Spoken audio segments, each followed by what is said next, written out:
जादुई झाड़ू। रामबदन एक सफाई कर्मचारी था। अपना काम बड़ी ईमानदारी से किया करता था। जिस जगह पर उसकी ड्यूटी रहती थी वो जगह चमकती रहती थी। पर उसकी पत्नी चंपा बहुत ही लालची और कामचोर स्त्री थी। उसके कामों में मदद करने की बजाय रोज उसकी कमाई को लेकर ताने ही मारती रहती थी। एक बार जैसे ही वो थका मांदा घर आया, जरा पानी दे दे, बड़ी गर्मी है आज। ऐसा लगता है जैसे कोई अफसर लगा है। सफाई ही तो करता है, खुद पानी भी नहीं ले सकता। मैं घर के काम भी देखूं, बच्चों को देखूं और इसकी भी टहल बजाऊं।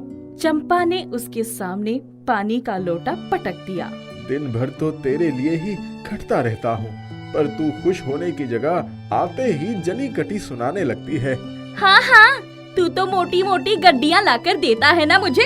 तुझे पता भी है कि महंगाई कितनी बढ़ गई है। तू तो दिन भर सुट्टे लगाता रहता है और दो एक काम करके बैठ जाता है। अरे भगवान, काहे को मन खराब करती है। कल से घरों में भी काम कर लिया करूँगा। मैं तो तेरे पास रहने के बहाने ढूंढता रहता हूँ, पर अगर तुझे मुझसे ज्यादा पैसों की चाहत है तो मैं कल से रात तक काम करने को राजी हूँ। बस तू किसी तरह खुश रहे। इस औरत का पेट कभी नहीं भरने वाला है। अभी तो बच्चे हो गए। शुरू में तो 2 ही आदमियों का खर्च था, तब भी हमेशा पैसों का ताना देती रहती थी। मेरे पैसे अपने साज श्रृंगार और भाई भतीजों पर ही उड़ा देती है, और मैं मूर्ख उसके प्रेम में पागल होकर सारे पैसे उसके हवाले कर देता हूँ। कल से कुछ और काम पकड़ लूंगा। दूसरे दिन रामबान सुबह सुबह ही अपनी झाड़ू लेकर निकल रहा था। तभी 5 वर्षीय बेटा गुल्लू, बाबू, मुझे भी हैरी पॉटर वाली ये झाड़ू चाहिए। इस पर बैठकर आसमान में उड़ जाऊंगा। अरे, अपने बेटे को तो मैं पढ़ा लिखा कर अफसर बनाऊंगा। उसके बेटे को गोद में उठा लिया। आज इतनी सुबह सुबह कहाँ निकल गया? पैसे कमाने है तो जल्दी निकलना होगा। रामबान ने झाड़ू उठाई और चल दिया। सबसे पहले वो एक बूढ़ी अम्मा के घर गया जो कई सालों से उससे अपने घर की सफाई और छोटे मोटे सौदे बाजार से मंगवाती थी।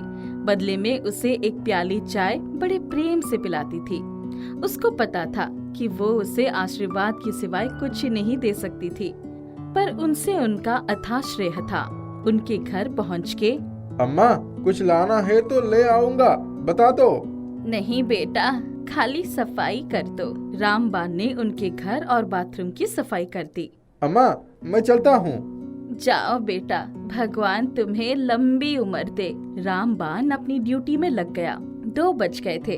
वो 2 घरों में गया जहाँ पहले भी उन लोगों ने कई बार काम करने को कहा था। अब से रोज ही सफाई कर दिया करूँगा। घर के खर्च बढ़ गए हैं। 1-2 घर और हो तो बता दीजिएगा। दूसरे दिन ही उसे 2-3 काम और मिल गए थे। अब वो जी तोड़ मेहनत करने लगा। सुबह सुबह ही निकल जाता और रात 9 बजे तक घर आता। उसकी पत्नी चंपा अभी भी उसे सीधे मुंह बात न करती। सारे पैसे कहाँ खर्च करती राम जाने। धीरे धीरे 1 साल बीत गए। एक दिन जब रामबदन काम करके वापस आया तो उसने देखा कि चंपा का भाई मुकुंदी घर में बैठा है। दोनों खूब खुश थे। भाई आजकल तो वो मेहनत करता है, सारी कमाई मेरे हाथ में ही दे देता है बेचारा। कभी कभी उस पर तरस भी आता है। देख चंपा, तू रामदेव पर ज्यादा तरस तो खा मत। उस पर जितना दबाव डालेगी वो उतनी ही मेहनत करेगा। अगर तू यूं ही उसकी लल्लो चप्पो पर लगी रहेगी तो वो पहले की तरह ही खाली नौकरी बजाकर घर आ जाएगा। इसीलिए उस पर तरस खाने की जरूरत नहीं है। रामबदन की समझ में सब कुछ आ गया था। उसका उत्साह ठंड पड़ गया था। वो अपनी पत्नी से बहुत प्यार करता था, इसलिए उसकी हर बात मान लेता था। पर अपने भाई के कहने में आकर वो उस पर इस तरह अत्याचार कर रही है, उसे सपने में भी नहीं सोचा था। वो घर में आया तो चुपचाप कमरे में जाकर सो गया। सुबह उठा तो उसे बहुत तेज बुखार था। सिर दर्द से फटा जा रहा था। आज काम पर नहीं जाएगा क्या? दिन चढ़ आया है, अभी तक सो रहा है। पर रामबदन से उठा ही नहीं गया। वो सोता ही रह गया। एक हफ्ते बाद दोपहर को जब बुखार थोड़ा कम हुआ तो उसके शरीर में जान ही न रह गई थी। वो उठकर धीरे धीरे बूढ़ी अम्मा के पास गया। अम्मा, कहाँ हो तुम? अरे तू कहाँ रह गया था रे, इतने दिनों से नहीं आया। राम बदन ने सारी बातें बूढ़ी अम्मा को बताई और बोला, अम्मा, मैं किसके लिए इतनी मेहनत कर रहा हूँ तुम ही बताओ। मेरी अपनी बीवी दूसरों की बातों में आकर मुझ पर इतना अत्याचार कर रही है, मेरा तो दिल ही टूट गया है। काम करने की ताकत ही नहीं बची। अच्छा सुन, तू इधर आ, बैठ। मैं तुझे एक झाड़ू देती हूँ। ये जादुई झाड़ू है, तुझे काम पर जाने की जरूरत नहीं होगी। बस इस झाड़ू को बोल देना कि कहाँ की सफाई करनी है, और इसको बांधने वाली जो रस्सी है ना, उसमें तू जो भी झाड़ू बांधेगा वो जादुई हो जाएगी। लेकिन अम्मा, इसको लेकर क्या करूँगा? तू घर में आराम कर, तनख्वाह वाले दिन जाकर पैसे ले आना। अब अपने पैसे अपने पास ही रखना। राम बदन झाड़ू लेकर घर आ गया। उसने झाड़ू अपनी खटिया के नीचे रख दिया, फिर सो गया। सुबह उठकर झाड़ू से कहा, ओ झाड़ू, मेरे सारे घरों को सफाई करके आ जा और राम चौक की हर गली को अच्छी तरह से चमका देना। झाड़ू उड़ चली और 2 घंटे में उसके पास आ गई। राम बदन सारे दिन अपने घर में बैठा हुक्का गुड़गुड़ाता रहा। अब तो ये रोज का नियम बन गया। अब तो वैसे भी राम बदन के पास बहुत पैसे हो गए थे। वो चंपा को खर्च भर का पैसा दे देता, बाकी पैसे अपने पास ही रख लेता। तू तो सारे दिन घर में बैठा हुक्का गुड़गुड़ाता रहता है, घर का खर्च कैसे चलेगा? मेरी तबीयत ठीक नहीं रहती, उठते ही चक्कर आते हैं, मैं क्या करूं? चंपा जल भुनकर राख हो जाती। एक दिन चलकर कुछ झाड़ू ही बना लूं। उसने जादुई झाड़ू से रस्सी निकालकर 4-5 झाड़ू बनाकर अड़ोस पड़ोस में बेच दी। 6-7 दिन बाद, अरे भैया राम बदन, तुम्हारी झाड़ू तो बड़ी कमाल की है, हाथ लगाते ही पूरी सफाई कर डालती है। हाथ तो और मजबूत भी इतनी कि चाहे तो लाठी का काम ले लो। चंपा ने सब सुन लिया। वो समझ गई कि उसके पति के पास जादुई झाड़ू है। ओहो, तो ये बात है। जादुई झाड़ू से सारे काम करवाकर खुद आराम से बैठा है। कल ही मुकुंदी को बुलाकर तेरी सारी हेठी निकलवा दूंगी। राम बदन ने देख लिया था कि चंपा ने उसकी सारी बातें सुन ली है। अब वो जादुई झाड़ू उसके पास नहीं रहने देगी। वो बहुत लालची औरत है। उस झाड़ू से न जाने कौन कौन से काम करवाएगी। ऐसा करता हूँ, जादुई झाड़ू को बूढ़ी अम्मा को सौंप दूंगा और उस जगह पर साधारण झाड़ू रख दूंगा। चंपा ने तुरंत अपने भाई मुकुंद को बुलवाया। भाई, उसके पास तो जादुई झाड़ू है, किसी तरह उसको हथियाना है। जब रात में वो सो जाएगा तब हम उसको निकाल लेंगे। रात में जब उसके कमरे से झाड़ू लेकर आई तो उसे बार बार पटकने लगी। अरे ओ झाड़ू, जल्दी मेरे घर की सफाई कर दे। झाड़ू टस से मस न हुई, बल्कि उसने तुरंत रौद्र रूप धारण कर लिया और दोनों की पिटाई करने लगी। मारते मारते उन दोनों को राम बदन की कोठरी में ले गई।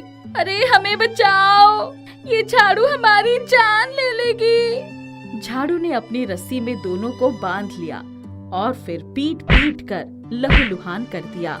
भाई, हमें बचाओ, हम मर जाएंगे, तुम्हारे हाथ जोड़ते हैं, अब से मैं तुम्हारे घर के मामलों में कभी दखल नहीं दूंगा। झाड़ू, रुक जाओ। उसके इतना कहते ही झाड़ू रुक गई और उन दोनों की रस्सियां भी खुल गई। मुकुंदी तो सरपट अपने घर की तरफ भागा। चंपा अपने पति के पैरों में लोट लोट कर माफी मांगने लगी। राम बदन अब उसकी नस नस से वाकिफ हो गया था। उसने जादुई झाड़ू बूढ़ी अम्मा को वापस कर दिया और पहले की तरह ही अपनी नौकरी करने लगा। बहुत साल पहले एक छोटी सी नदी के किनारे सारंगपुर नाम का एक गांव हुआ करता था। उस गांव में बिल्लू नाम का एक गरीब धोबी अपनी पत्नी धन्नो के साथ रहता था। पैसों की किल्लत की वजह से बिल्लू और धन्नो के बीच हमेशा खिटपिट हुआ करती थी। फिर से चावल खत्म होने वाले हैं, 3 दिनों से बोल रही हूँ, हर बार यह 2 किलो चावल लाना बंद करो। एक 25 किलो की बोरी कहीं से लेके आओ। अरे जमीन खोद के ले आऊं कि आसमान फाड़ कर ले आऊं? मेरे पास पैसे भी तो होने चाहिए। तुम भगवान का शुक्र मनाओ कि वो 2 किलो भी मैं ले आ पा रहा हूँ। इतने में एक ग्राहक बुद्धू आता है। अरे बिल्लू भैया, ये तीसरी बार कह रहा हूँ आपसे, कभी चाय का दाग रह जाता है, कभी सफेद कपड़े में पीलापन आ जाता है। अब देखो, ये मेरे बेटे ने स्याही गिरा दी थी, इसका भी दाग आप नहीं निकाल पाए। माफ करना बुद्धू भैया, लाओ शर्ट दे दो, मैं फिर से धुल कर आपको दे देता हूँ। अरे बिल्लू, तुम रहने दो, मेरा हिसाब कर दो, अब मैं अपना इंतजाम खुद कर लूंगा। बुद्धू भैया, आपके 36 हो गए हैं। बुद्धू तुरंत पैसे दे देता है और वहाँ से रवाना हो जाता है। देख रही हो धन्नो, ग्राहक दिन व दिन कम हो रहे हैं। ना जाने किसकी नजर लग गई है। लगता है इस कमबख्त डिटर्जेंट में ही कोई दिक्कत है। अब महंगा वाला डिटर्जेंट इस्तेमाल करना पड़ेगा। यहाँ खाने के लाले पड़े हैं और आप महंगा वाला डिटर्जेंट तलाश रहे हैं। यह तो वही बात हुई कि घर में नहीं दाने, अम्मा चली भुंजाने। बिल्लू किसी तरह धन्नो को शांत करता है और उसे समझाता है कि अगर उसे अपना गुजारा करना है तो महंगा वाला डिटर्जेंट खरीदना पड़ेगा। वह धन्नो के कंगन बेचकर एक बोरी महंगा डिटर्जेंट और घर के जरूरी सामान खरीद लाता है। किस्मत यहाँ भी उसका साथ नहीं देती। महंगा डिटर्जेंट इस्तेमाल करने के बावजूद भी कपड़े साफ नहीं धुल पाते। अब ग्राहक इतने कम हो गए थे कि बिल्लू और धन्नो के खाने के लाले पड़ गए थे। एक दिन बिल्लू धन्नो से झगड़ा करके बहुत परेशान होकर जंगल की तरफ निकल जाता है। अब उसे लगता है कि उसका जीवन व्यर्थ है और उसका मर जाना ही ठीक होगा। नदी में कूदने के विचार से वह नदी की ओर बढ़ता है, लेकिन इतने में एक विशाल नीम के पेड़ से एक देवी प्रकट होती है। देवी के हाथ में एक छोटी सी डिबिया होती है। बिल्लू, तुमने आज तक बहुत सारी परेशानियां झेली हैं, लेकिन पहले कभी तुम्हारे मन में आत्महत्या का विचार नहीं आया। फिक्र मत करो, अब तुम्हारा समय बदलने वाला है। हाथ बढ़ाओ, मैं तुम्हें कुछ देना चाहती हूँ।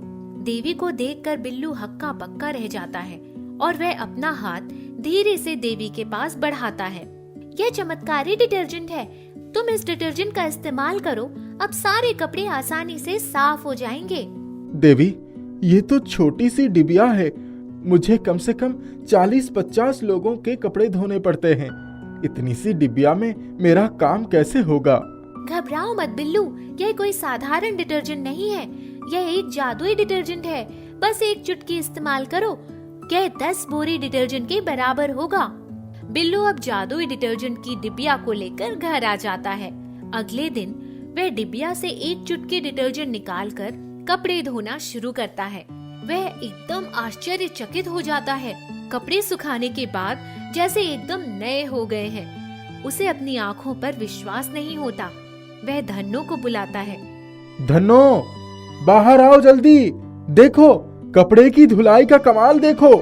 हाय राम, इतने सारे नए कपड़े किसने धोने के लिए दिए? अरे पगली, ये सब कुछ पुराने कपड़े हैं। मैंने इन्हें इतनी अच्छी तरह से धुला है कि वो नए लग रहे हैं। देख रही हो कैसे चमक रहे हैं। हाँ जी, यह तो चमत्कार हो गया। इसे देखकर कोई बोल ही नहीं सकता कि ये पुराने कपड़े हैं। पर यह आपने किया कैसे? बिल्लू धन्नो को अब पूरी कहानी बताता है कि उसे जादुई डिटर्जेंट कैसे मिला और दोनों अब मिलकर कपड़े धोना शुरू करते हैं। देखते ही देखते जादुई डिटर्जेंट का कमाल उसके कारोबार को नई ऊंचाइयों पर ले जाता है। अब सिर्फ उनके गांव के लोग ही नहीं, आसपास के गांव के काफी लोग उन्हीं के यहाँ कपड़े धुलवाना चालू करते हैं। अब गांव में कोई भी लाला से डिटर्जेंट नहीं खरीदता। लाला इस बात से परेशान हो जाता है और बिल्लू धोबी के यहाँ पहुँच जाता है। क्या बात है भाई बिल्लू, आजकल काम बड़े जोरों शोरों से चल रहे हैं। सेठ जी, सब ऊपर वाले की देन है। क्या आप भी कपड़े धुलवाने आए हैं? एक आपका ही घर अब बचा है पूरे गांव में जो मुझसे कपड़े नहीं धुलवाता। अरे अपने कपड़े धोने का रास्ता बताओ। तुमने तो मेरी डिटर्जेंट की दुकान बंद ही कर दी। इसके पीछे राज क्या है? कोई राज नहीं है सेठ, बस मन से काम करता हूँ और मेहनत रंग लाती है। चलो मैं चलता हूँ। लगता है तुम अब मेरी डिटर्जेंट की दुकान बंद ही करवा के रहोगे। यह कहकर लाला वहाँ से चला जाता है। कुछ दिन बीत जाते हैं और बिल्लू धोबी का कारोबार बहुत बढ़ जाता है। अब बिल्लू और धनी हो जाता है और उसने 4-5 लोग रख लिए जो उनके लिए कपड़े धोते हैं। उन लोगों में से एक आदमी लाला से कुछ पैसे लेकर उसे जादुई डिटर्जेंट का राज बता देता है। देर रात लाला चुपचाप बिल्लू का जादुई डिटर्जेंट की डिबिया चुराने के लिए आ जाता है। वह जादुई डिटर्जेंट चोरी करके अपने घर ले आता है। अब तो चांदी ही चांदी होगी। इस जादुई डिटर्जेंट से मैं पूरे क्षेत्र पर राज करूंगा। बाकी सारे दुकानदारों और धोबियों की छुट्टी कर दूंगा। बेटा, यह कोई मामूली डिटर्जेंट नहीं है। इसकी सिर्फ एक चुटकी ले जाओ तो वो जो सारे कपड़े रखे हैं बाल्टी में, उसे धो दो। लाला की बेटी चंपा चुटकी भर डिटर्जेंट ले जाकर बाल्टी के कपड़ों में डाल देती है। कपड़े धोने के बाद उसे सुखाने डाल देती है। पिताजी, ये क्या है? ये तो जरा भी साफ नहीं हुए। मैं पहले से ही सोच रही थी कि इतने सारे कपड़ों में सिर्फ एक चुटकी डिटर्जेंट कैसे काम करेगा। लगता है आपको किसी ने बेवकूफ बनाया है। यह कोई जादुई डिटर्जेंट नहीं है। लाला गुस्से में आकर जादुई डिटर्जेंट की डिबिया बिल्लू के उसी नौकर के ऊपर फेंक देता है जिसने उसे जादुई डिटर्जेंट का राज बताया होता है। यह बिल्लू देख लेता है। ये क्या है मोनू? तुमने मेरा राज लाला को क्यों बताया? मुझे माफ कर दीजिए मालिक, मैं लालच में आ गया था। पर देखिए, आपका डिटर्जेंट वापस मिल गया है। बिल्लू डिटर्जेंट की डिबिया उठाता है और बाकी नौकरों को उसमें से एक एक चुटकी देकर उसे अंदर रखाता है। जब वह बाहर आता है तो देखता है कि कपड़ों की सफाई अब उस तरह नहीं हो रही जैसे कि पहले थी। बिल्लू परेशान हो जाता है और फिर से उसी नीम के पेड़ के पास डिटर्जेंट की डिबिया लेकर पहुंच जाता है। हे देवी, मेरी मदद करिए। ये जो उपहार आपने मुझे दिया था, अब यह काम नहीं कर रहा है। फिर से देवी माँ प्रकट होती है। बिल्लू, अब तुम्हें मेरी मदद की जरूरत नहीं। तुम्हारा कारोबार काफी बढ़ चुका है। अब तुम्हें अपने कारोबार को अपनी मेहनत और लगन से आगे बढ़ाना है। मुझे तुम्हारी जितनी सहायता करनी थी मैंने उतनी कर दी। अब तुम्हें अपने बलबूते पर आगे बढ़ना है। याद रखो, कर्म से बड़ा कुछ भी नहीं है। कर्म एक ऐसा हथियार है जिसके आगे बड़ी बड़ी मुश्किलें आसान हो जाती हैं। मैं आपकी बात समझ गया देवी। मैं समझ गया हूँ कि जो मेहनत करते हैं वही सफल होते हैं। किस्मत भी उन पर ही मेहरबान होती है। आपका बहुत बहुत धन्यवाद। सतीश एक बहुत ही ईमानदार इंसान था। वो गांव के हर इंसान की मदद किया करता था। एक दिन वो जंगल से अपने दोस्त गगन के साथ जा रहा था। हाथ में एक टॉर्च लिए वो आगे बढ़े जा रहा था। आज अमावास की रात थी, इसलिए कुछ दिखाई नहीं दे रहा था। अरे भाई, आज तो अमावस की रात है। अगर हमारी ये टॉर्च बंद हो गई तो हम क्या करेंगे? अरे ऐसा क्यों कहते हो भाई? कुछ नहीं होगा, रास्ता थोड़ा ही लंबा है और टॉर्च में पूरा चार्ज करके आया था, घबराओ मत। वो लोग ऐसे ही बात करते हुए जा रहे थे, तभी अचानक उनके आगे शेर आ जाता है। हे भगवान, इतनी अंधेरी रात और ऊपर से शेर भी आ गया। मुझे नहीं लगता अब हम बच पाएंगे। सतीश, जल्दी कुछ करो। तुम घबराओ मत, हम दोनों शेर का मुकाबला कर सकते हैं। जब वो शेर तुम्हारी तरफ आए तो मैं उसकी पूंछ पकड़कर उसे भगाने की कोशिश करूंगा, और जब वो पलटकर मेरी तरफ आएगा तब तुम मेरी मदद करना। गगन उसे हाँ कह देता है। शेर जैसे ही गगन की तरफ झपटता है, सतीश उसकी पूंछ पकड़ लेता है। शेर उसकी तरफ मुड़ता है। सतीश अपनी टॉर्च गगन की ओर फेंक देता है ताकि उसे शेर की पूंछ दिख जाए। मुझे लगता है सतीश, तुम शेर से निपट सकते हो। मैं दिल का बहुत कमजोर आदमी हूँ। मैं इस शेर का मुकाबला नहीं कर सकता। मुझे माफ कर देना दोस्त, मैं जा रहा हूँ। गगन सतीश को शेर के हवाले छोड़कर टॉर्च की रोशनी में जंगल से बाहर भाग जाता है। सतीश किसी तरह उस शेर से खुद को बचा लेता है और वहां से दूर निकल जाता है, लेकिन सतीश बहुत ज्यादा घायल हो चुका होता है। मैंने सपने में भी नहीं सोचा था कि मेरा दोस्त गगन मेरे साथ ऐसा करेगा। अंधेरे में सतीश को कुछ दिखाई नहीं दे रहा था। वो अंदाजा लगा कर आगे बढ़ा जा रहा था कि तभी उसे किसी की आवाज सुनाई देती है। अरे कोई है? मैं यहाँ गड्ढे में गिर गया हूँ, कोई हो तो मुझे यहाँ से निकालो। सतीश आवाज को सुनते हुए उस जगह पर पहुंच जाता है जहां से आवाज आ रही थी। आप कौन हैं और आप कहाँ पर हैं? देखिए, मेरे पास कोई भी रोशनी का जरिया नहीं है जिससे मैं आपकी कोई मदद कर सकूं। इसीलिए आपको मुझे बताना होगा कि आप कहाँ पर हो। अरे बेटा, मैं यहाँ नीचे गड्ढे में गिरा हुआ हूँ। मेरा पैर भी लगता है टूट गया है, मैं चल नहीं सकता। इसीलिए तुम्हें यहाँ नीचे गड्ढे में उतरकर मुझे ऊपर ले जाना होगा। सतीश घायल होकर भी गड्ढे में नीचे चला जाता है उस बूढ़े आदमी की मदद करने के लिए। सतीश को गड्ढे में जाते ही एक रोशनी दिखाई देती है। वहीं पर उसे बूढ़ा इंसान मिलता है जिसका पैर टूट चुका था। बेटा, मेरी मदद करो, मैं चल नहीं सकता। सतीश उस बुढ़े को गड्ढे से बाहर निकाल देता है। मैं तुम्हारी हालत देख रहा हूँ बेटा, लेकिन फिर भी मैं तुमसे कहूँगा, मुझे मेरे घर तक छोड़ दो। मेरा घर पास में ही है। ठीक है, आप मेरे पीठ पर बैठ जाइए। आप मुझे अपने इस लैंप से रोशनी बताइए, मैं आपको आपके घर तक छोड़ आऊंगा। बूढ़ा सतीश की पीठ पर बैठ जाता है और सतीश बड़ी कठिनाई के साथ बूढ़े को उसके घर तक छोड़ आता है। सतीश उसे घर पर छोड़ते ही बेहोश हो जाता है।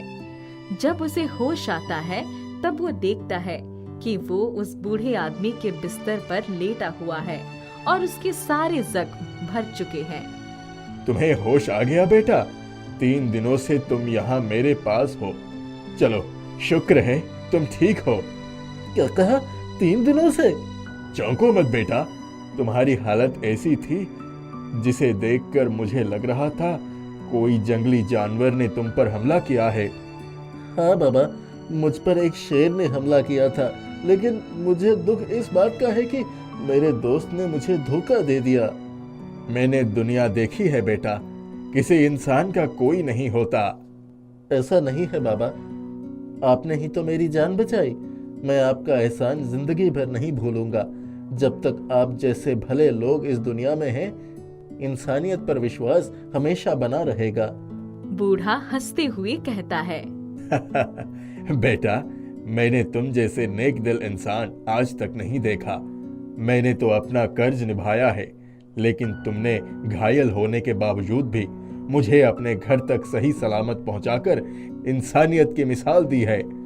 तुम घायल थे, तुम्हारे शरीर से खून बह रहा था, लेकिन फिर भी तुमने मेरी मदद की। नहीं बाबा, अगर मेरी जान बचाना आपका फर्ज था तो आपकी जान बचाना मेरा फर्ज था। इंसानियत के नाते मैं आपको वहां नहीं छोड़ सकता था। ठीक है बेटा, लेकिन अब मैं तुम्हारे लिए अपनी तरफ से कुछ देना चाहता हूँ, तुम्हारे निस्वार्थ सहायता की भावना के लिए। बूढ़ा उसे अपने लैंप दे देता है। बेटा, मेरा ये लैंप ले लो। मुझसे ज्यादा इसकी तुम्हें जरूरत है। ये मेरी जीवन की कमाई है। ये कोई आम लैंप नहीं है। इसकी रोशनी कभी नहीं बुझती। इसको कोई तोड़ नहीं सकता। इससे किसी की जान तक वापस लाई जा सकती है। मुझे ये लैंप एक जादूगर ने दिया था, उसकी जान बचाने के लिए। अब मैं बूढ़ा हो चुका हूँ और तुमने मेरी जान बचाई है, इसीलिए अब से ये तुम्हारा है। सतीश उस लैंप को ले लेता है और बूढ़े को धन्यवाद कहकर सुबह अपने घर वापस चला जाता है। उसके घर के लोग रो रहे थे। उन्हें गगन ने खबर दी थी कि शेर ने उसे मार के खा लिया। उसे देख के उसकी माँ खुश हो जाती है। मेरा बेटा, तू वापस आ गया। इतना कहते हुए उसकी माँ ने उसे गले से लगा लिया। माँ, मुझे गगन से मिलने जाना है। उसे कुछ गलतफहमी हो गई है, उसे ही दूर करना है। सतीश गगन के घर जाता है और उसके दरवाजे पर खटखटाता है। अरे, अब कौन आ गया है भाई? गगन दरवाजा खोलता है। गगन उसे देखकर डर जाता है और जोर से चिल्लाता है। सतीश, तुम यहाँ? मेरे दोस्त, देखो तुमने क्या चाहा था, मगर भगवान ने मेरे लिए कुछ और ही सोच रखा था। देखो, मैं बिल्कुल ठीक हूँ। गगन उसकी बात सुनता है और उसे दिल का दौरा पड़ जाता है और वहीं उसकी मौत हो जाती है। गगन मेरे दोस्त, उठो, क्या हो गया अचानक से तुम्हें? उसकी पत्नी और बच्चे रोने लगते हैं। सतीश को तभी उस लैंप की याद आती है। उसने घर पर जाकर उसे लाया और गगन के आगे रख दिया। कुछ समय बाद गगन उठ बैठा। मुझे माफ कर दो मेरे भाई, मैं तुम्हारा गुनहगार हूँ। मैंने तुम्हारे साथ बहुत बुरा किया है। मैं तुझे माफ करता हूँ गगन, लेकिन जिंदगी में कभी किसी से दगा नहीं करना।